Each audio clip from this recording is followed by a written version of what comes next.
हे दोस्तों नमस्कार। एक बार फिर से स्वागत है आपके अपने यूट्यूब चैनल देव जी के ट्रिक्स में।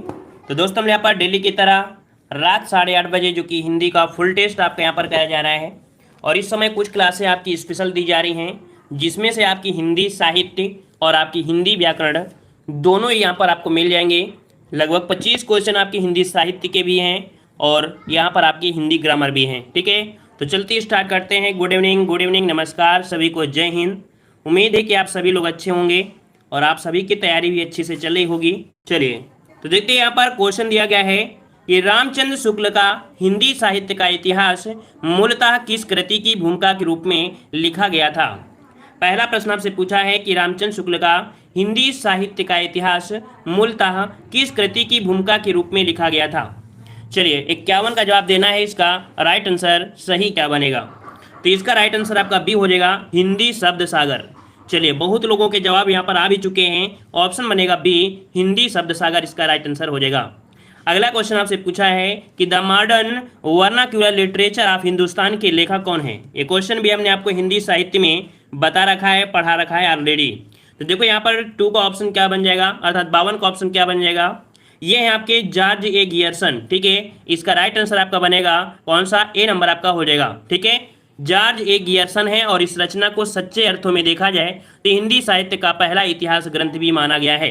ये मतलब याद रखिएगा कि the modern vernacular literature of Hindustan को हिंदी साहित्य का पहला इतिहास ग्रंथ माना जाता है।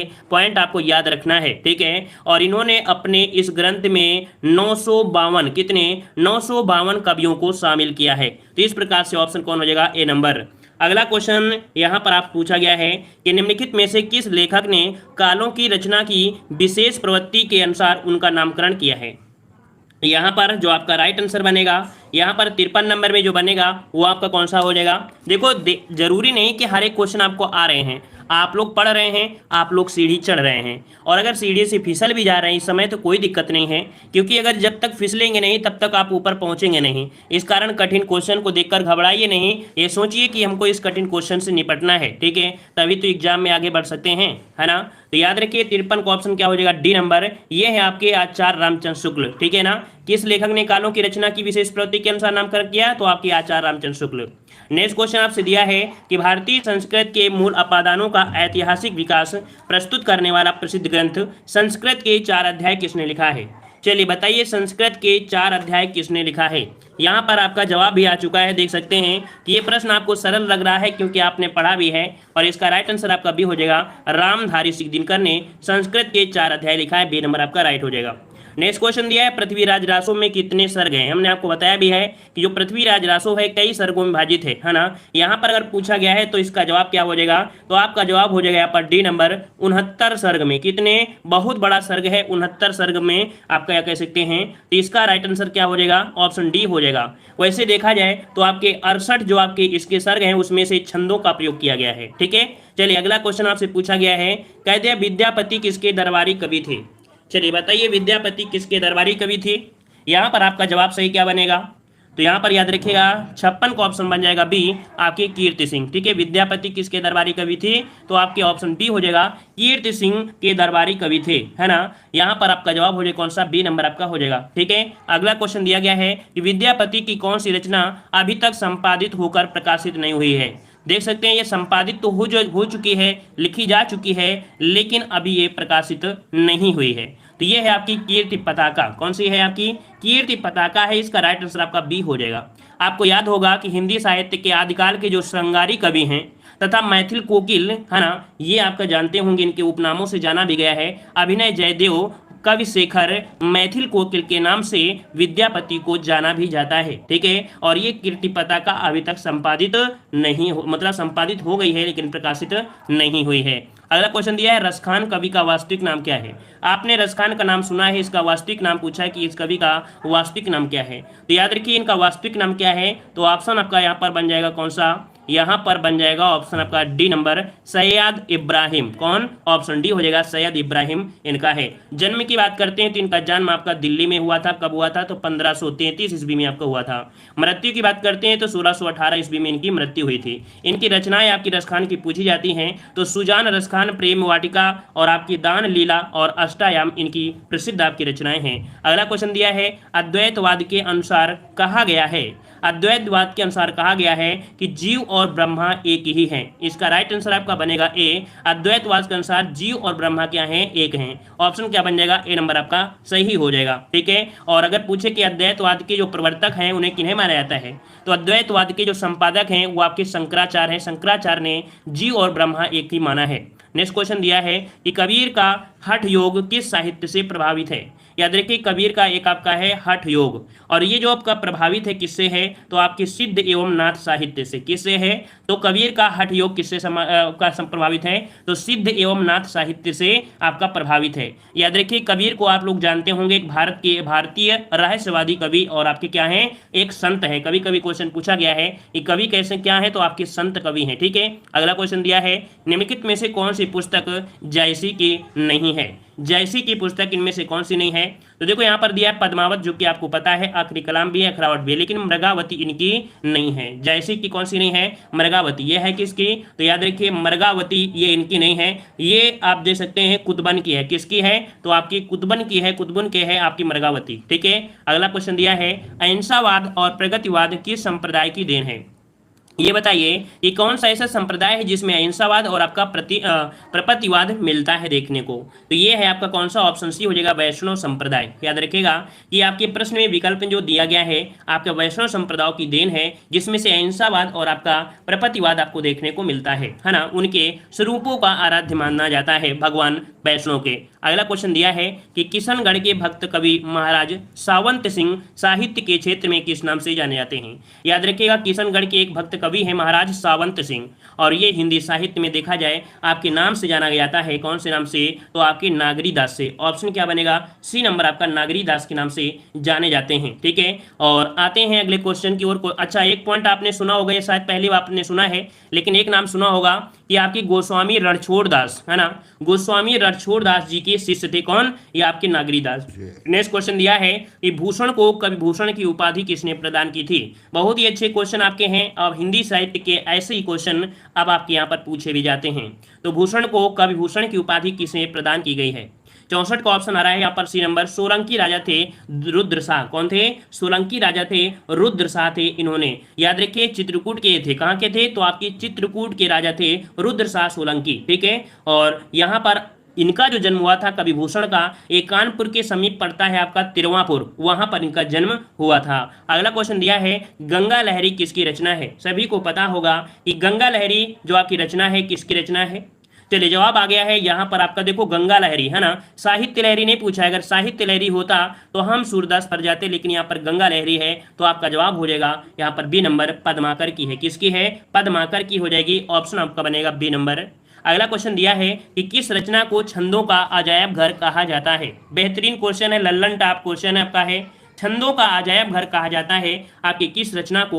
यहाँ पर जवाब कुछ लोगों ने दे भी दिया है। जो लोग अच्छे लेवल की तैयारी कर रहे हैं उन लोगों ने जवाब दे दिया है यहाँ पर रामचंद्रिका। छंदों का अजायब घर कहा जाता है आपकी रामचंद्रिका को कहा गया है। अच्छा, किसकी रचना है? तो आप सभी को पता है कि जो आपकी रामचंद्रिका है किसकी है? तो आपकी केशव दास की है। किसकी है? केशव दास की है। ठीक है। अगर आपको नहीं आता है क्वेश्चन तो बस आप कान लगाकर सुनते रहिए, आनंद 100% आपको आएगा और आपको कुछ ज्ञान की प्राप्ति जरूर होगी। लेकिन आपको नहीं आ रहा है और आप सोचे नहीं आ रहा है तो छोड़ो, इनको हम नहीं पढ़ेंगे, 1-2 नंबर नहीं आएंगे तो क्या मतलब है। और आपके एग्जाम में 1-2 नंबर ही बहुत बड़ी वैल्यू होती है। जब कोई एक पॉइंट नंबर से रह जाता है उसके दिल से पूछिए कि नहीं ये पॉइंट जो नंबर होता है वो आपका कितनी वैल्यू रखता है। ये वैल्यू तो पता तभी चलता है जब 1-2 पॉइंट से रह जाता है। चलिए, देव कवि किस जिले के थे? पूछा गया है जो कवि देव हैं ये किस जिले के हैं? तो आपका जवाब हो जाएगा डी, इटावा जिले से हैं। कहाँ से हैं? इटावा जिले से हैं। इनका पूरा नाम आपसे पूछा जाता है कभी कभी कविदेव का, तो याद रखिए देवदत्त इनका पूरा नाम था। ठीक है। अगला क्वेश्चन आपसे दिया है कि बिहारी सतसई पर फिरंगे सतसई बिहारी सतसई पर फिरंगे सतसई नाम से फारसी भाषा में एक टीका लिखी गई। उसके टीकाकरण जो आपका है कह सकते हैं कौन, तो यहाँ पर 68 को ऑप्शन बनेगा बी, आनंदी लाल शर्मा। कौन है आपके, तो आपके आनंदी लाल शर्मा है इसका राइट आंसर आपका बनेगा 68 का बी, आनंदी लाल शर्मा आपके हो जाएंगे। ठीक है, इनके द्वारा लिखी गई है। अगला दिया है मतीराम द्वारा रचित ग्रंथ कौन सा है। मतीराम द्वारा रचित ग्रंथ आपसे पूछा गया है। हमने आपको पिछली क्लास में बताया था कि ललित लालाम इनकी प्रसिद्ध आपकी कह सकते हैं ग्रंथ है, तो इसका राइट आंसर आपका बनेगा सी, मतीराम द्वारा रचित ग्रंथ कौन सा है, ललित लालाम है। वैसे देखा जाए तो इनकी बहुत ऐसी रचनाएं जैसे आपकी फूल मंजरी है ना, लक्षण श्रृंगार, साहित्यसार, रसराज, सतसई, अलंकार, पच्चीसी, ये इसकी आपकी रचनाएं हैं। अगला क्वेश्चन दिया है कि निम्नलिखित साहित्यकारों में से सबसे कम आयु किसकी रही है। इनमें से बताइएगा कि सबसे कम आयु जो रही है वो आपकी किसकी रही है। तो यहाँ पर याद रखिएगा 70 नंबर में ऑप्शन जो बनेगा वो डी हो जाएगा, आपके भारतेंदु हरिश्चंद्र की रही है, जो कि यहाँ पर आपका जवाब हो जाएगा कितना, तो आपके 35 वर्ष। कितना, 35 वर्ष रही। आपको पता होगा कि भारतेंदु हरिश्चंद्र जो आपके थे इनका जन्म हुआ था कब, 1850 में हुआ था, और आपके 1885 में इनकी मृत्यु भी हो गई थी। तो बहुत ही सबसे कम आयु जो रही है वो आपके भारतेंदु हरिश्चंद्र की रही है। ठीक है, फिर वहीं पर देखा जाए तो आपके 47 वर्ष रही है गजानन माधव मुक्तिबोध की, और जयशंकर प्रसाद रहे 48 साल के। ठीक है, और प्रेमचंद आपके 56 वर्ष के। अगला क्वेश्चन दिया गया है, कह रहा है ब्रजभाषा की आधुनिक कालीन प्रसिद्ध कवि कौन है। ब्रजभाषा के आधुनिक कालीन प्रसिद्ध कवि पूछा गया है। यहाँ पर जवाब हो जाएगा ऑप्शन सी, जगन्नाथ दास रत्नाकर। ये ब्रजभाषा के आधुनिक कालीन प्रसिद्ध कवि आपके हैं। ठीक है, और याद रखिएगा कि कवियों में जगन्नाथ जी को मूर्धन्य स्थान भी प्राप्त आपका है, मूर्धन्य स्थान इन्हें दिया गया है। और अगला क्वेश्चन दिया गया है कि अपराजिता के लेखक कौन है। अपराजिता के लेखक पूछा गया है। यहाँ पर जवाब सही कौन सा हो जाएगा, याद रखिए 72 का ऑप्शन बी हो जाएगा, अंचल। अंचल की अगर हम बात करते हैं तो ये एक छायावादोत्तर काल के प्रमुख कवि आपके हैं, रामेश्वर शुक्ल इनका पूरा नाम है। ये अंचल तो इनका क्या है, एक उपनाम है, लेकिन अंचल का जो पूरा नाम है वो नाम है क्या, रामेश्वर शुक्ल, इनका उपनाम है अंचल। ठीक है, चलिए इन्होंने क्या किया है कि अंचल के काव्य में नारी के प्रेम और सौंदर्य की आपकी उदात्त कल्पना इन्होंने किया है। आते हैं अगले क्वेश्चन की ओर। क्वेश्चन दिया है प्रमुख 3 प्रगतिवादी कवियों के नाम आपसे पूछा है। तो 3 प्रगतिवादी कवि इनमें से कौन है। इनमें से कवि हैं आपके कौन, तो आपके रामविलास शर्मा, नागार्जुन और आपके त्रिलोचन। ये कैसे हैं, तो आपके प्रगतिवादी कवियों में नाम इनका है, ऑप्शन डी हो जाएगा। अगला क्वेश्चन दिया है दुख सबको मांझता है, ये प्रसिद्ध जो पंक्ति है आपकी किसकी है। चलिए यहाँ पर जवाब हो जाएगा 74 का ऑप्शन बी, ये है आपके अज्ञे जी की। ये पंक्ति किसकी है, तो आपके अज्ञे जी की है। ठीक है, अगला क्वेश्चन दिया है, कह रहा है नवगीत दशक के संपादक कौन है। नवगीत दशक के संपादक आपसे पूछा है। यहाँ पर आपका जवाब सही क्या बन सकता है, यहाँ पर आपका जवाब हो जाएगा 75 का ऑप्शन बी, आपके शंभुनाथ सिंह है। ठीक है, नवगीत दशक के संपादक कौन है, आपके शंभुनाथ सिंह हैं। आते हैं अगले क्वेश्चन की ओर, जो कि अब आपके यहाँ पर ग्रामर पोर्शन आ चुका है। अभी तक आपने हिंदी साहित्य के यहाँ पर क्वेश्चन लगाया है, अब यहाँ पर देख सकते हैं कि आपके हिंदी ग्रामर के क्वेश्चन आ रहे हैं। हमने बताया है कि दोनों को ही ऐसे पढ़िए कि आपको लगे कि नहीं हम कुछ कर रहे हैं, कुछ यूट्यूब से ज्ञान ले रहे हैं। ठीक है, देखो क्वेश्चन दिया है अर्ध विवृत स्वर कौन सा है। ये पीसीएस एग्जाम में क्वेश्चन पूछा गया था सीसेट पेपर में। अर्ध विवृत स्वर जो आपका है ये आपका कौन सा है, 76 नंबर में ऑप्शन यहाँ पर आ रहा है बी नंबर। तो आपका जवाब हो जाएगा कौन सा, बी नंबर आपका हो जाएगा। जो आपका अय है, मतलब क्या होता है कि मुखद्वार के खुलने के आधार पर आपके स्वर 4 प्रकार के होते हैं। विवृत स्वर आपके, अर्धविवृत, संवरत स्वर है ना, अर्धविवृत, विवृत, ये आपके देखने को मिलते हैं। तो याद रखिएगा यहाँ पर पूछा है अर्धविवृत, और अर्धविवृत में जो शामिल होते हैं वो आपके कौन से होते हैं। तो अर्धविवृत में शामिल होते हैं आपके कौन, एक होता है आपका छोटा आ होता है, फिर आपके यहाँ पर अय होता है, फिर इसके बाद आपका एक ये वाला अ होता है, और एक होता है आपका अ होता है। ठीक है, आते हैं अगले क्वेश्चन की ओर। क्वेश्चन दिया है निम्न में से कौन सा व्यंजन संघर्षी है। कौन सा व्यंजन संघर्षी है, संघर्षी पूछा गया है। जवाब भी लगभग क्वेश्चन दिया है हिंदी में अल्प विराम का चिन्ह क्या होता है। हिंदी में अल्प विराम का चिन्ह पूछा गया है। बहुत ही आईएमपी क्वेश्चन है और ये क्वेश्चन आपको कंफ्यूज भी कर देता है। लेकिन याद रखिएगा कि अल्प विराम और अर्ध विराम में अंतर, यहाँ पर देखो अल्प विराम है कौन सा, ये है, और अर्ध विराम में क्या होता है, छोटी सी बिंदी ऊपर भी लगी होती है। तो याद रखिए इसका राइट आंसर आपका डी हो जाएगा। अगला क्वेश्चन दिया है अशुद्ध शब्द इनमें से कौन सा है, अशुद्ध शब्द इनमें से कौन सा है। देखो यहाँ पर दिया है अनसुईया, जवाब सही है। ऐनक यहाँ पर सही है, संशय भी सही है। लेकिन संकट में यहाँ पर जो आपका बिंदी होती है, अगर आपको याद हो कि संकट इस प्रकार से होता है, ना कि आधाना का के साथ होता है, ऑप्शन सी हो जाएगा, अशुद्ध आपका दिया है। अगला है ऊंटों का जा रहा है। याद रखिए जब ऊंट जा रहे होते हैं तो ऊंट के जो मंडली होती है अर्थात उसे यहाँ बोलते हैं तो काफिला बोलते हैं। क्या, ऊंटों का काफिला जा रहा है, यहाँ पर शब्द क्या भरेंगे, काफिला भरेंगे, ठीक है ना। अगला क्वेश्चन दिया है कि व्यक्ति वस्तु या स्थान के नाम को क्या कहते हैं, व्यक्ति वस्तु या स्थान के नाम को क्या कहते हैं। याद रखिएगा संज्ञा कहते हैं। क्या बोलते हैं, संज्ञा। इसका राइट आंसर आपका बनेगा कौन सा, ए नंबर आपका जवाब हो जाएगा। क्या बोलते हैं, संज्ञा ही तो बोलते हैं ना। चलिए आते हैं अगले क्वेश्चन की ओर। निम्न में से कौन सी भाववाचक संज्ञा है, भाव को दर्शाने वाली बताइए कौन सी संज्ञा है। दिल्ली, लड़का, मोहन और आपका बीमारी। चलिए समझ में तो आ ही चुका है कि यहाँ पर जो बीमारी है एक ऐसी है भाववाचक संज्ञा है, ठीक है ना। चलिए आते हैं अगले क्वेश्चन की ओर। क्वेश्चन दिया है कि कक्षा शब्द हिंदी व्याकरण के अनुसार संज्ञा के भेदों की किस श्रेणी में आता है। यहाँ पर पूछा है कक्षा। अब कक्षा को बताइए किस में आप रखेंगे, समूहवाचक में, व्यक्तिवाचक में, भाववाचक में या जातिवाचक में। चलिए सभी का जवाब आ रहा है ए नंबर। कह रहे हैं समूहवाचक संज्ञा में, तो बिल्कुल सही है क्योंकि कक्षा में बहुत लोग होते हैं, कक्षा में बहुत लोग होते हैं, इसलिए इसे हम कहाँ रखेंगे, समूहवाचक में रखेंगे, ठीक है। यहाँ पर अगला क्वेश्चन दिया है कि कौन सा सर्वनाम का भेद नहीं है। सर्वनाम के भेद में आपको पढ़ाया है हमने कि सर्वनाम के 6 भेद होते हैं। 6 भेद में यहाँ पर आपके कह सकते हैं कि आपके पुरुष, निश्चय, अनिश्चय, संबंध, प्रश्नवाचक, निजवाचक होते हैं। अब आपका पता चल गया है कि यहाँ पर 84 का ऑप्शन बी गुणवाचक जो होता है वो आपका विशेषण होता है, ना कि सर्वनाम होते हैं, तो ऑप्शन बी हो जाएगा। नेक्स्ट क्वेश्चन दिया है आपकी सब राह देख रहे हैं। रेखांकित शब्द कौन सा सर्वनाम है। रेखांकित यहाँ पर देख सकते हैं, ये जो आपका दिया है इसमें एक अंडरलाइन है, यही आपकी रेखांकित अर्थात पूछा है आप शब्द क्या है, तो आप शब्द क्या है, यहाँ पर आप शब्द प्रयोग हुआ है किसके लिए, निजवाचक सर्वनाम के लिए, जो कि लगभग जवाब सही आ रहा है। अगला क्वेश्चन दिया है लोभी किस विधि से निर्मित विशेषण है। लोभी, देखो लोभी दिया गया है, हम आपसे अगर ये पूछे कि लोभी दिया है लोभी, तो इसका एक शब्द और निकलेगा लोभ। क्या निकलेगा, लोभ निकलेगा। लोभ से ही तो निर्मित हुआ है, तभी तो लोभी आया है ना, अर्थात लोभ जो है संज्ञा है और इसका विशेषण है आपका लोभी, तो आपका जवाब हो जाएगा ए नंबर, संज्ञा विधि है, ठीक है ना। लोभ क्या है, संज्ञा है, लोभ से बना है लोभी, अर्थात ये संज्ञा से यहाँ पर आपका विधि बन गया, अर्थात विशेषण हो गया, ऑप्शन ए हो जाएगा। अगला क्वेश्चन दिया है सरीखा शब्द में विशेषण क्या है। अगर आप डेली का डेली क्लास लेते होंगे तो आपको क्वेश्चन देखते ही पता चल गया होगा कि इस क्वेश्चन को हमने कई बार सॉल्व कराया है। देखो सरीखा एक गुण को व्यक्त कर रहा है, अर्थात यहाँ पर एक क्या शब्द हो जाएगा, गुणवाचक विशेषण आपका जवाब हो जाएगा। मतलब जिस विशेषण से किसी संज्ञा या सर्वनाम का गुण, दोष, रंग, रूप, आकार, प्रदान, है ना, प्रकार, ये सब का बोध होता है उसे गुणवाचक विशेषण कहते हैं। राइट आंसर आपका बी हो जाएगा। अगला है निम्नलिखित में से सकर्मक क्रिया आपको बताना है। सकर्मक क्रिया की पहचान हमने बहुत ही बेहतरीन तरीके से आपको बताया है। अगर आप डेली का डेली आप देखने वाले हैं तो 100% जवाब देंगे।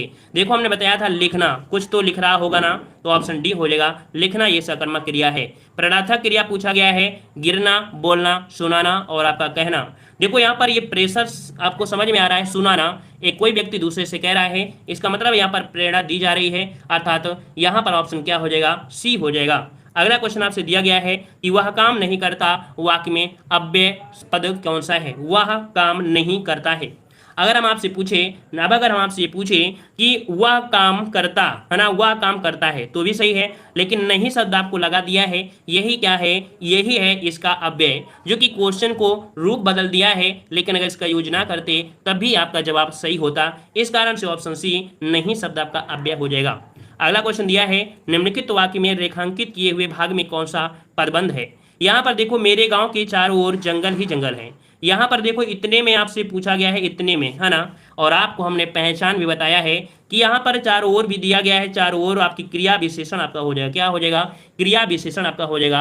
कुल मिला के देखा जाए तो वाक्य में मेरे गांव के चारों ओर में क्रिया विशेषण है। वे पदबंध जो वाक्य में क्रिया विशेषण मतलब क्रिया की विशेषता बतलाने वाले होते हैं, है ना, का कार्य करते उन्हें क्रिया विशेषण कहते हैं। ठीक है, आते हैं अगले क्वेश्चन को। और क्वेश्चन दिया है कि भगवान शब्द का स्त्रीलिंग आपको बताना है। भगवान का स्त्रीलिंग आपको बताना है। भगवान का स्त्रीलिंग क्या हो जाएगा? चलिए, भगवान का स्त्रीलिंग, काफी लोगों ने जवाब बिल्कुल सही दिया है। भगवान का स्त्रीलिंग होता है, यहां पर ऑप्शन लॉक कर देते हैं, भगवती होता है। ए नंबर आपका जवाब राइट हो जाएगा, भगवती हो जाएगा। अगला क्वेश्चन आपसे दिया गया है, गौ शब्द का वचन पहचानना है। गौ शब्द का वचन क्या होता है? गौ शब्द एक वचन का है ना। गौ शब्द क्या है? ये है आपका एक वचन है। इसका राइट आंसर आपका बी हो जाएगा, जिसका आशय गाय है। गौ मतलब गाय होता है ना। और गाँव का या गाय का जो गाँव होता है, गाँव का वचन क्या होता है? बहुवचन। गाँव का बहुवचन होता है गौवें। क्या होता है? गाँव का बहुवचन होता है गौवें होता है। ठीक है, अगला क्वेश्चन दिया है कि तुम बैठो मैं अभी आया। इस वाक्य में प्रयुक्त काल कौन सा है?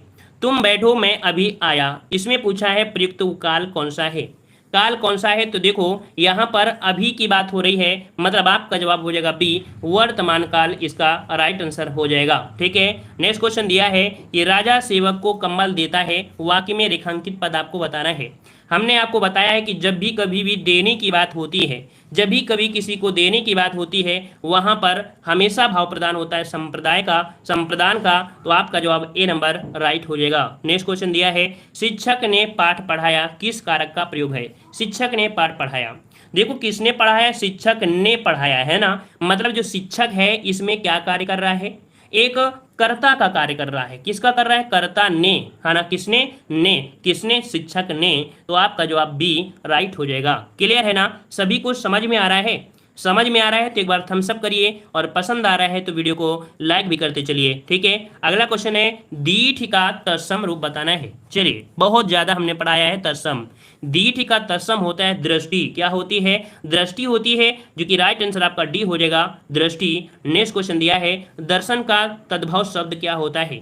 दर्शन जो कि एक तत्सम शब्द है, इसका पूछा है कि तद्भव क्या होता है। और तद्भव होते हैं संस्कृत के बिगड़े हुए शब्द, जो कि आपको बिगाड़ दिया जाए तो दर्शन इस प्रकार से आपका तद्भव हो जाएगा, बी नंबर। नेक्स्ट क्वेश्चन दिया है, निर्गुण शब्द में उपसर्ग कौन सा है? निर्गुण में उपसर्ग पूछा गया है, और निर्गुण में अगर आप निकालते हैं तो हमेशा आपको एक पॉइंट मिला होगा। क्या? जैसे निर्वास, निर्भय, निर्वाह, निर्दोष, इन सब का उपसर्ग होता है निर। तो आपका जवाब क्या हो जाएगा? सी नंबर आपका जवाब बिल्कुल राइट हो जाएगा।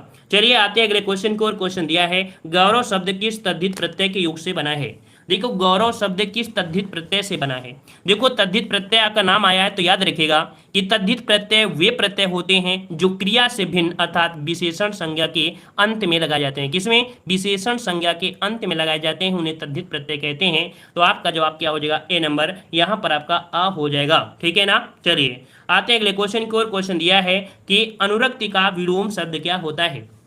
जो लोग पहली बार आए हैं चैनल को जरूर सब्सक्राइब करिए, ताकि अगर किसी प्रकार की समय श्रेणी में कोई भी परिवर्तन होता है, ठीक है, कोई भी अगर समय श्रेणी में कोई भी परिवर्तन होता है तो आपको उस परिवर्तन का पता भी चले। ठीक है, और जो भी नई क्लास होती है तो उसका लाभ भी आप उठा पाएं। ठीक है, तो लाइक शेयर जरूर करिए। ठीक है, और चैनल को जरूर सब्सक्राइब करें। यहाँ पर अनुरक्ति का विलोम पूछा गया है। अनुरक्ति का विलोम होता है विरक्ति होता है। यहाँ पर आपका जवाब क्या हो जाएगा? तो ऑप्शन बनेगा यहाँ पर आपका कौन सा? यहाँ पर आपका बी हो जाएगा। नेक्स्ट क्वेश्चन दिया है कि तिमिर का विलोम शब्द क्या होता है? चलिए बताइए, तिमिर का विलोम, तिमिर मतलब होता क्या है? तिमिर का यहाँ पर बताना है जल्दी से। चलिए यहाँ पर आ गया है आपका आलोक। देखो तिमिर मतलब होता है क्या? अंधेरा होता है। ठीक है ना, और इसका अगर विलोम पूछा है तो आपका आलोक हो जाएगा, मतलब यहाँ पर प्रकाश। तो आपका जवाब क्या हो जाएगा? बी आपका जवाब राइट हो जाएगा। ठीक है, अगला क्वेश्चन दिया है, निम्नलिखित में से एक शब्द आम का पर्यायवाची नहीं है। देखो यहाँ पर दिया है आम का पर्यायवाची। आम के पर्यायवाची में अगर आप देख पाएंगे कि अतिसौरभ और सहकार और रसाल ये आम के पर्यायवाची हैं, बल्कि यहाँ पर दिया है अम्बु। अम्बु पर्यायवाची इसका नहीं होता है, होता किसका है? चलिए अगर किसी को पता हो तो जल्दी से कमेंट करिए कि अम्बु का पर्यायवाची क्या होता है। चलिए बताइए, अम्बु पर्यायवाची किसका होता है? जवाब आ गया है जल का होता है। जवाब बिल्कुल सही है, अम्बु आपका जवाब हो जाएगा। अम्बु होता है किसका? जल का होता है। नेक्स्ट क्वेश्चन दिया गया है कि नौका का निम्न विकल्पों में से सही पर्यायवाची शब्द चुनिए। नौका का निम्न विकल्पों में से सही पर्यायवाची शब्द चुनना है। नौका का पर्यायवाची होता है तरणी। क्या होता है?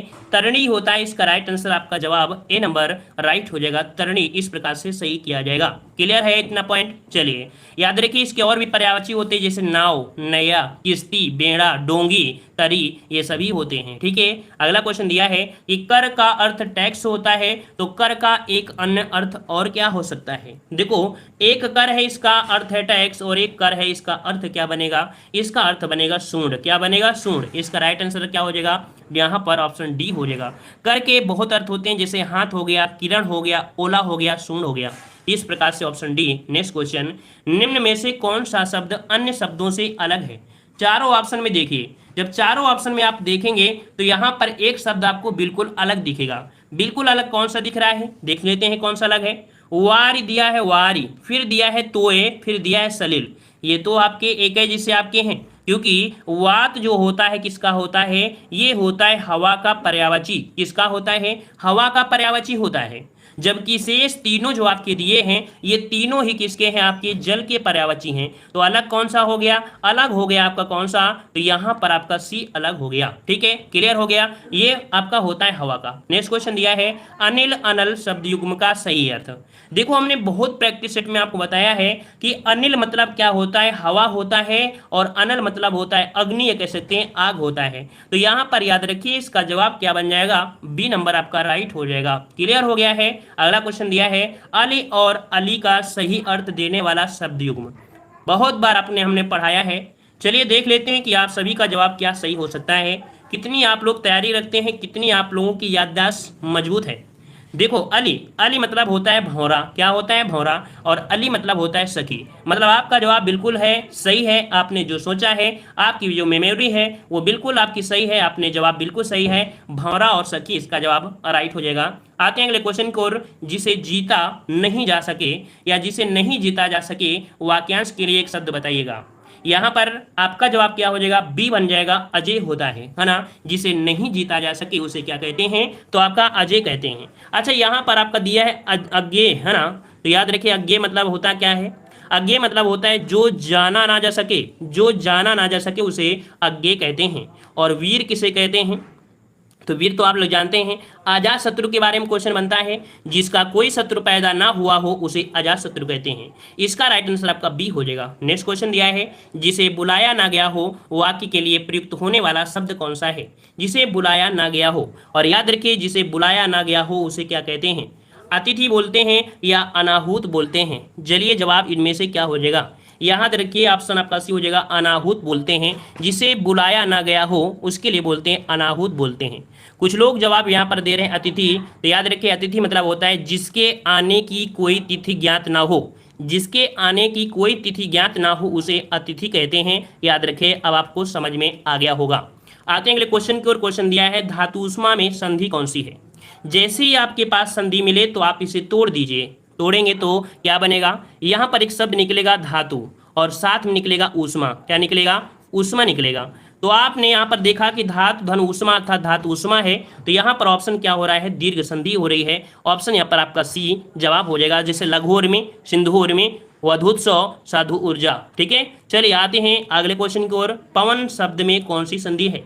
हमेशा और पूछा जाने वाला प्रश्न आपका है पवन। पवन में संधि क्या बनेगी? तो सबसे पहले पवन को आपको तोड़ना है। क्या बनेगा? यहाँ पर बनेगा पो धन वन बनेगा। ठीक है ना। और 3 अक्षर का जो भी संधि हो बिना मात्रा के वो हमेशा अयादी संधि होती है। बस ये रट लीजिएगा कि 3 अक्षर की कोई भी संधि अगर मिल जाए, है ना, कोई भी संधि मिल जाए वो हमेशा आपकी किस में जाएगी? आपके अयादी संधि में। हाँ, मात्राएं ना लगी हों तभी बताना। क्यों? क्योंकि जब दीर्घ संधि होती है उसमें बड़ा की मात्रा मिलेगी, ए की मात्रा मिलेगी, ओ की मात्रा मिलेगी, ये सब मिलते हैं। लेकिन अयादी संधि में यहाँ पर आपको बिना मात्रा का ही मिलेगा। ठीक है, ये थोड़ी सी पहचान आपकी है। वैसे ऐसा नहीं है कि आपको नहीं होती। जैसे मान लो पावन, पावन में भी तो मात्रा लगी है कि नहीं? ये भी तो अयादी है। हम ये नहीं कह रहे हैं कि बिना मात्रा की ही आपकी होती है, बल्कि एक छोटी सी पहचान आपको बता दिया कि पवन आपकी है या किसी प्रकार से हो जाए नाम तो आपको इसमें आएगा। ठीक है, अगला क्वेश्चन दिया है इन युग्मों में से कौन सा सही नहीं है? कह रहा है नीलोत्पल में दिया है कर्मधारय समास, दशानना हमें दिया है बहुव्रीहि समास, राम लक्ष्मणों में दिया है अव्ययी भाव समास और दीवारात्र में दिया है द्वंद्व समास।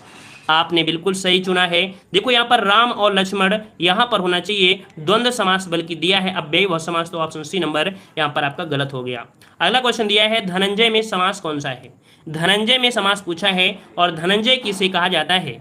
धनंजय किसे कहा जाता है, तो यहाँ पर कह सकते हैं कि आपके अर्जुन का विशेषण भी है ना, ये अर्जुन का विशेषण भी है, अर्थात ये विशेष अर्थ है। तो आपका जवाब क्या हो जाएगा, यहाँ पर बन जाएगा सी नंबर बहुव्रीहि समास, आपका जवाब राइट हो जाएगा। ठीक है, अगला क्वेश्चन दिया है निम्न में से कौन सा वाक्य सरल वाक्य नहीं है। पहचान करिए कि सरल वाक्य कौन सा नहीं है। हमने आपको बताया है कि आपके सरल वाक्य, संयुक्त वाक्य और मिश्र वाक्य, इनमें से सरल वाक्य वो होता है जिस वाक्य में केवल एक ही उद्देश्य हो और एक ही विधेय हो, वहाँ होता है सरल वाक्य। जैसे कि यहाँ पर आपका जवाब आ चुका है, हम लॉक करते हैं ऑप्शन यहाँ पर कौन सा है।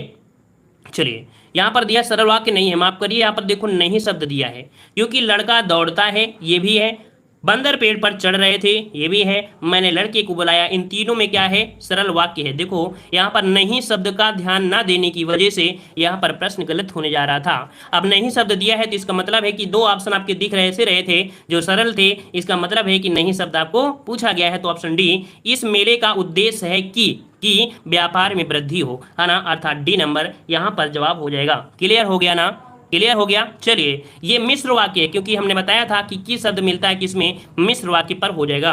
आते हैं अगले क्वेश्चन की ओर। क्वेश्चन दिया गया है यहाँ पर उन्होंने कहाँ जाना है, वाक्य में किस प्रकार की अशुद्धि है। उन्होंने कहाँ जाना है, क्या आप किसी से ऐसे बोलते हैं, क्या आप किसी से ऐसे बोलते हैं, और अगर बोलते हैं तो शुद्ध रूप भी जानते होंगे, उन्हें कहाँ जाना है, यही तो होता है ना, उन्हें कहाँ जाना है। मतलब कि देखा जाए यहाँ पर आपकी अशुद्धि है, सर्वनाम की अशुद्धि है, उसे होना चाहिए उसे कहाँ जाना है। ठीक है, क्लियर हुआ। अगला क्वेश्चन दिया है इन वाक्यांशों में से एक अशुद्ध वाक्य है, उसका चयन कीजिए। उसमें बचपन है, उसमें बचपना है, वह बचपन से नटखट है, तुम बचपन से सीधे हो। आपका जवाब मिल चुका है, ना सोचने और समझने की कोई यहाँ पर बात ही नहीं होती है। उसमें बचपन है, क्या आप किसी से ऐसे बोलेंगे, नहीं, आप बोलेंगे उसमें अभी बचपना है, वो अभी बच्चों जैसी हरकतें करता है ना, ऑप्शन ए हो जाएगा। अगला क्वेश्चन दिया गया है संचारी भावों की कुल संख्या कितनी होती है। चलिए बताइए जल्दी से, संचारी भावों की कुल संख्या कितनी होती है। हमने आपको कई बार बताया है, जब हमने आपको बताया भी था, यहाँ पर 118 नंबर में जवाब आ गया है सी नंबर। यहाँ पर 33 होते हैं, है ना, 33 होते हैं। हमने आपको बताया है कि 34वां नामक जो आपका कह सकते हैं 34वां भी आपका यहाँ पर है, लेकिन कवि देव के अनुसार 34वां नंबर का जो आपका संचारी भाव है वो छल नामक 34वां आपका है। ठीक है, अगर क्वेश्चन पूछे एग्जाम में कि 34वां संचारी भाव कौन सा है, तो यहाँ पर छल नामक जो भाव है ये 34वां है। अगला क्वेश्चन दिया है रौद्र रस का स्थायी भाव क्या होता है, क्रोध, भय, उत्साह या विस्मय। लॉक करिए जवाब ऑप्शन यहाँ पर। देखो रौद्र मतलब क्या होता है, जब आपको गुस्सा आती है अर्थात आपको क्रोध आता है, तो क्रोध को ही हम लोग क्या हो गए, यहाँ पर आपका हो गया रौद्र। तो आपका जवाब क्या हो जाएगा, ए नंबर। रौद्र का स्थायी भाव क्रोध होता है। और आपको पता है कि भय किसका होता है, भयानक रस का होता है। वीर रस का क्या होता है, तो उत्साह होता है। और अद्भुत रस का होता है विस्मय होता है। तो इस प्रकार से ये क्लियर हुआ। आगे बढ़ते हैं, निम्नलिखित में से मात्रिक छंद कौन सा नहीं है। मात्रिक छंद नहीं है, अर्थात यहाँ पर आपको 4 विकल्पों में से एक ऐसा दिख रहा है जिनमें से वर्णों की गिनती की गई है।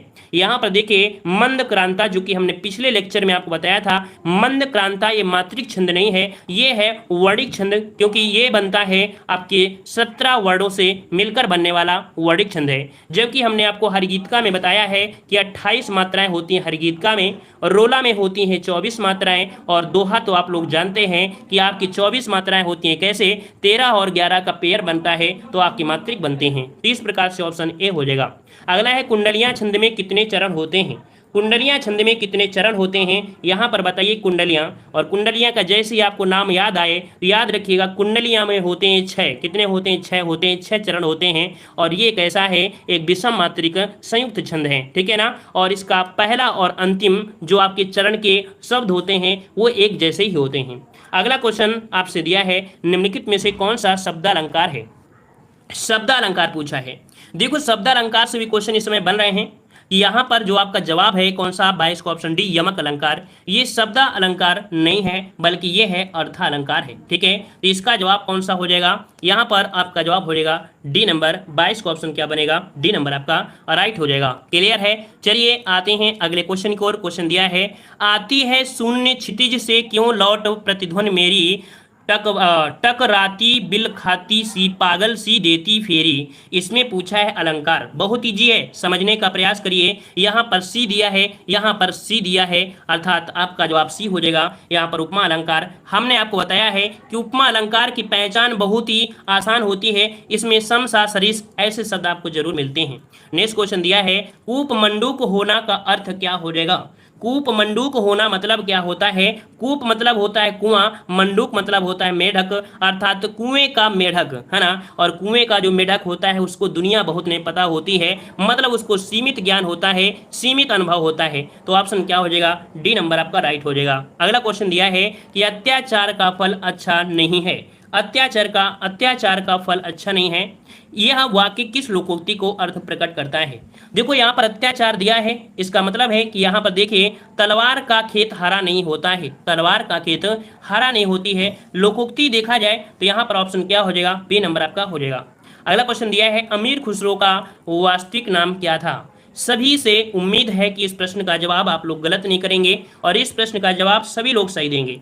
चलिए देख लेते हैं इस प्रश्न का जवाब यहाँ पर दे रहे हैं, जो कि हमने लगभग प्रैक्टिस सेट में आपको बता भी दिया है। और याद रखिए जिस दिन आप एग्जाम में बैठोगे तो इस टेस्ट सीरीज से इतने क्वेश्चन मिलेंगे कि आप कहोगे कि सर ने जो बताया है क्या इन्होंने पेपर लीक कर दिया है या पेपर के आयोग वाले से क्या मिले हुए हैं या इनका किसी से कनेक्शन है। तो ऐसा कुछ नहीं है, हम इतनी बार हिंदी पढ़ा देते हैं, इतनी क्लासें हिंदी की देते हैं कि 100% आपको वहीं से मिलेगा। यहाँ पर पेपर लीक वाला कोई ऑप्शन नहीं है। ठीक है, तो याद रखिए इस प्रश्न का जवाब हो जाएगा 26 का ऑप्शन यहाँ पर बन गया है सी, अबुल हसन था। ठीक है, अबुल हसन हो जाएगा।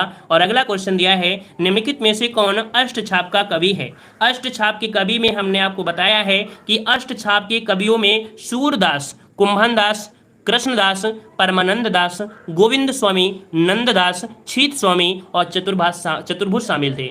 मतलब आपको पता चल गया कि यहाँ पर अष्टछाप में कौन है, तो आपके सूरदास आपके शामिल हैं। आते हैं अगले क्वेश्चन की ओर। क्वेश्चन दिया है, अंचल किस साहित्यकार का उपनाम है।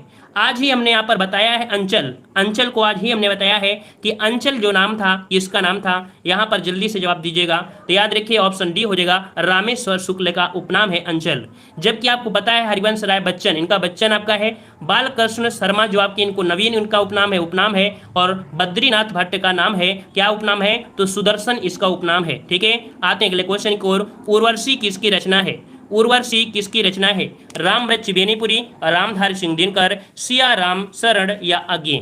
जवाब आ रहा है ऑप्शन बी, रामधारी सिंह दिनकर, बिल्कुल जवाब सही है ना। अगला क्वेश्चन दिया है कि किस वर्ष से लेखक और उनकी कृति के लिए साहित्य अकादमी पुरस्कार सम्मानित करना आरंभ हुआ। तो देखो साहित्य अकादमी पुरस्कार की जो शुरुआत हुई थी ये हुई थी 1955 में, और हमने आपको बताया है कि सर्वप्रथम ये पुरस्कार दिया गया था माखनलाल चतुर्वेदी को। उनकी एक काव्य थी कौन, हिम तरंगड़ी के लिए दिया गया था, ऑप्शन ए हो जाएगा। अगला क्वेश्चन दिया है कि निम्नलिखित में से किसको साहित्य अकादमी पुरस्कार मिला है। साहित्य अकादमी पुरस्कार मिला है किसे, तो आपके नामवर सिंह को दिया गया था। यहाँ पर कब, तो आपके 1971 में कविता के 4 प्रतिमान है ना, कविता के 4 प्रतिमान के लिए इन्हें साहित्य अकादमी पुरस्कार प्रदान किया गया था। ठीक है, और आते हैं अगले क्वेश्चन को। पंच परमेश्वर के लेखक कौन है। पंच परमेश्वर के लेखक इनमें से कौन हो जाएंगे। चलिए यहाँ पर जवाब आ गया है पंच परमेश्वर का, यहाँ पर 32 का जवाब हो जाएगा सी, मुंशी प्रेमचंद आपका जवाब हो जाएगा। जो कि याद रखिए पंच परमेश्वर एक कहानी है जो कि 1916 ईस्वी में आपकी आई थी। वैसे देखा जाए तो मुंशी प्रेमचंद की बहुत ऐसी कहानियां हैं, नमक का दरोगा, बूढ़ी काकी, कफन, इनके बहुत ऐसी कहानियां हैं जो कि बहुत ही अच्छी कहानियां हैं। ठीकरे की मंगनी उपन्यास किसने लिखा है। ठीकरे की मंगनी उपन्यास किसने लिखा है। यहाँ पर आपका जवाब क्या हो जाएगा, ठीकरे की मंगनी है आपके नासिरा शर्मा का है। किसका है? नासिरा शर्मा का है। ऑप्शन क्या हो जाएगा? डी नंबर आपका हो जाएगा। अगला क्वेश्चन दिया है प्रेमचंद द्वारा लिखित निम्नलिखित में से कौन सी पुस्तक नहीं है? चलिए देखो, कर्मभूमि आपने पढ़ा है, गोदान पढ़ा है, रंगभूमि पढ़ा है, लेकिन आपने यहाँ पर चित्रलेखा नहीं पढ़ा है ना। चित्रलेखा इसका जवाब नहीं होगा। ये है किसका? तो चित्रलेखा है भगवती चरण वर्मा का है। किसका है चित्रलेखा? भगवती चरण वर्मा का है। याद रखिएगा और नोट रखिएगा, ठीक है। और जो लोग पहली बार आए हैं चैनल को जरूर सब्सक्राइब करिएगा। और कोई भी प्रकार का समय सारणी में कोई परिवर्तन होता है ना, तो आपको सूचित कर दिया जाता है टेलीग्राम पे। टेलीग्राम से नहीं जुड़े हैं तो टेलीग्राम से भी जुड़ सकते हैं। देव जी के ट्रिक सर्च करिए, वहां से आप जुड़ सकते हैं, ठीक है ना। तो चैनल को जरूर सब्सक्राइब करें और लाइक भी करें, ठीक है, तभी समय सारणी का पता आपको चलता रहेगा। अगला दिया है चंद्रगुप्त नाटक की रचयिता कौन है? चंद्रगुप्त नाटक आपने देखा भी होगा, है ना। नहीं देखा है तो आपने सुना होगा और प्रयास करिए कि देखिए। तो चंद्रगुप्त नाटक के जो आपके रचयिता हैं वो आपके कौन है? तो आपकी जयशंकर प्रसाद। इसका राइट आंसर आपका बी सही हो जाएगा। वैसे देखा जाए तो आजाद शत्रु, है ना, कामना, एक घूंट, ये इनके बहुत ही ऐसे नाटक हैं। अगला दिया है कि साधारणीकरण और व्यक्ति वैचित्र्यवाद निबंध के लेखक कौन है? हमने पिछली क्लासों में इसे बताया भी था। ये है आपके आचार्य शुक्ल। ऑप्शन ए आपका राइट हो जाएगा। नेक्स्ट क्वेश्चन है भारत की खोज कृति किसकी है? भारत की खोज जो कृति है ये किसकी है? यहाँ पर 137 नंबर का जवाब बनेगा बी, जवाहरलाल नेहरू की है। किसकी है? जवाहरलाल नेहरू। ऑप्शन बी हो जाएगा। कुछ क्वेश्चन हमारी पिछली क्लास के रिपीट हो रहे होंगे, इसलिए रिपीट हो रहे हैं ताकि आपको हर चीज़ रटती चली जाए, समझ में आता रहे। क्वेश्चन दिया है कि हिंदी की प्रमुख पत्रिका दिया गया है धर्मयुग के संपादक इनमें से कौन है? धर्मयुग पत्रिका के संपादक आप लोग जान गए होंगे और आपका जवाब बी यहाँ पर सी आ रहा है, धर्मवीर भारती। धर्मयुग के संपादक हैं धर्मवीर भारती। और अगला क्वेश्चन है कुमार संभव के रचयिता कौन है? बहुत ईजी क्वेश्चन है और बहुत ही अच्छे क्वेश्चन आपके दिख रहे होंगे। कुमार संभव जो कि यहाँ पर रचयिता हैं आपके कालिदास हैं। ऑप्शन बी आपके हो जाएंगे, ठीक है। अगला क्वेश्चन आपसे दिया गया है कि भाषा योग वशिष्ठ के रचनाकार कौन है? भाषा योग वशिष्ठ के रचनाकार इनमें से कौन बनेंगे? तो इनमें से आपकी कौन? राम प्रसाद निरंजनी। कौन है? भाषा योग वशिष्ठ के रचनाकार हैं राम प्रसाद निरंजनी हैं, याद रखिएगा। और यहाँ पर अगला क्वेश्चन दिया गया है कह रहा नाटक और नाटककार का एक युग्म अशुद्ध है। देख लेते हैं कौन सा ऑप्शन यहाँ पर अशुद्ध है। देखिए यहाँ पर जो नाटक दिया गया है कौन सा? यहाँ पर है करबला के हैं आपके प्रेमचंद। करबला के हैं आपके प्रेमचंद। नदी प्यासी थी धर्मवीर भारती के हैं। रति का कंगन सुरेंद्र वर्मा का है। लेकिन अंजो दीदी के आपके जो हैं वो आपके कौन हैं? तो अंजो दीदी के हैं आपके उपेंद्रनाथ अश्क। इसके कौन हैं? उपेंद्रनाथ अश्क हैं। उपेंद्रनाथ अश्क होंगे। इस प्रकार से ऑप्शन डी गलत है। अगला क्वेश्चन दिया है कि डॉक्टर गोपाल राय के अनुसार हिंदी में नावेल के अर्थ में उपन्यास पद का प्रथम प्रयोग किसने किया? देखो यहाँ पर दिया है नावेल, है। नावेल के अर्थ में उन्होंने उपन्यास नाम दिया और इसका प्रथम प्रयोग जो किया है ये किया है आपके भारतेंदु हरिश्चंद्र। किसने किया था? भारतेंदु हरिश्चंद्र। ऑप्शन आपका बनेगा डी नंबर। अगला क्वेश्चन दिया है परिंदे कहानी किसने लिखी है? सभी को पता होगी और हमने आपको बताया है कि गलतियां होती हैं, होने दीजिए, क्योंकि आज आप सीख रहे हैं, है ना। आज आप सीख रहे हैं, आप एग्जाम में नहीं बैठ रहे हैं। जिस दिन एग्जाम में बैठेंगे तब यही सफलता, यही मेहनत और यही आपकी लक्ष्य आपको लगेगा कि हमने कुछ सीखा है, ठीक है। तो गलत होना है तो होता रहने दीजिए, लेकिन एग्जाम में गलत नहीं होने देना है। परिंदे कहानी का जवाब आ गया है, कह रहे हैं ऑप्शन बनेगा ए नंबर, निर्मल वर्मा की है। बेहतरीन जवाब है, निर्मल वर्मा की आपका जवाब हो जाएगा, निर्मल वर्मा। इनकी और भी कहानियां जैसे आपकी जलती झाड़ी, ठीक है, और यहाँ पर पिछली गर्मियाँ, ये इनकी कहानियां हैं। अगला क्वेश्चन दिया है मजदूरी और प्रेम शीर्षक निबंध के लेखक की एक रचना है। मजदूरी और प्रेम शीर्षक निबंध के लेखक कौन है? यहाँ पर है कौन? आपके आचरण की सभ्यता। आचरण की सभ्यता ये निबंध के लेखक की एक रचना है। ऑप्शन बनेगा बी नंबर। अगला है अर्ध कथानक है।